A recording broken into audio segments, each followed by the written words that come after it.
Habíamos entonces esgrimido la formulación que Artigas suscribe cuando da instrucciones a Tomás García de Zúñiga en la misión que le encomienda para tratar con las autoridades de Buenos Aires, ya que Zarratea no acepta el pacto de G.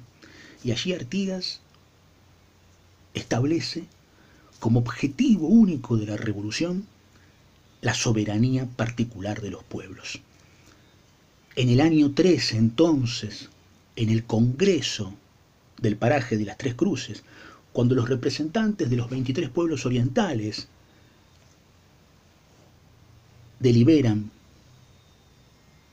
acuerdan, conquistan ese texto extraordinario que son las instrucciones del año 13, quedará establecido el sistema. El sistema es una doctrina que se basa en la soberanía particular de los pueblos. Los pueblos son las villas, son los caseríos, son las localidades, las poblaciones, son los pueblos y son sus cabildos. Ellos tienen representantes. Esos representantes deben ser consultados.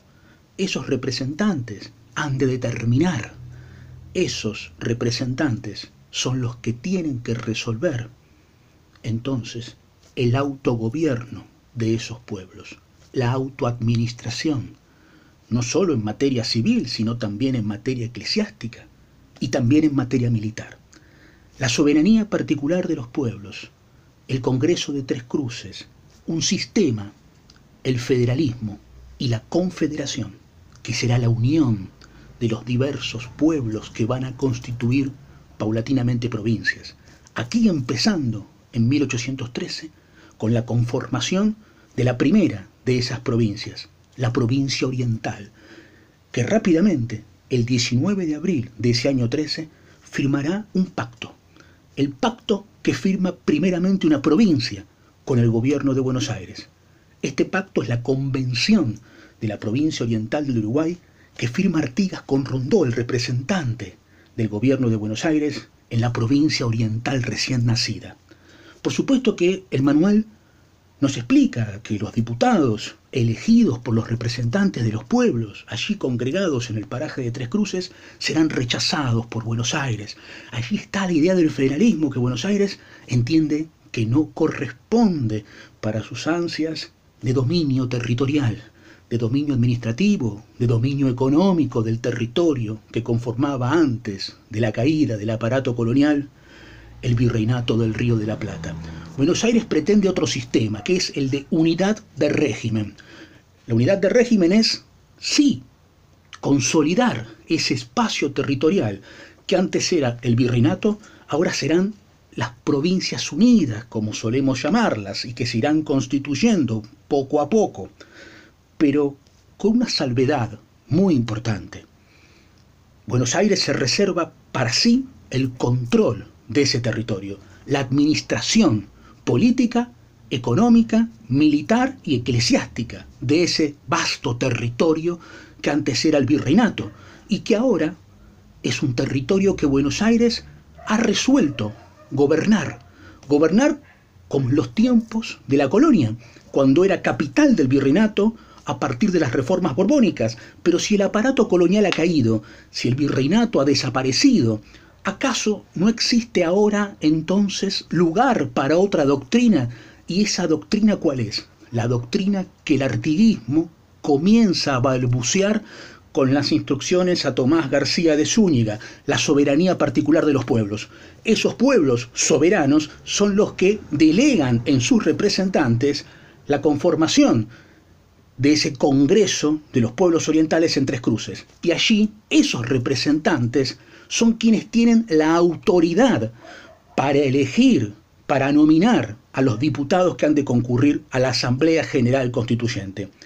Por supuesto que esta es otra doctrina, no es la unidad de régimen con Buenos Aires a la cabeza, es una doctrina que sostiene la absoluta, total territorialidad del ex virreinato, pero no bajo la conducción de Buenos Aires, sino bajo la conducción de los pueblos. Y esos pueblos dan en Tres Cruces un paso gigantesco al establecer la primer conformación provincial, que es la provincia oriental. Sabemos que Buenos Aires organizará entonces rápidamente en el mes de diciembre del 13 otro congreso, el de Capilla Maciel, porque, claro, pretende establecer diputaciones que sí acepten ese establecimiento de la unidad del régimen bajo la conducción de Buenos Aires. Por consiguiente, Artigas, allí sabemos, y el manual nos lo explica, tendrá la decisión de abandonar ese segundo sitio de Montevideo. El director supremo, Gervasio Posadas, pondrá precio a su cabeza.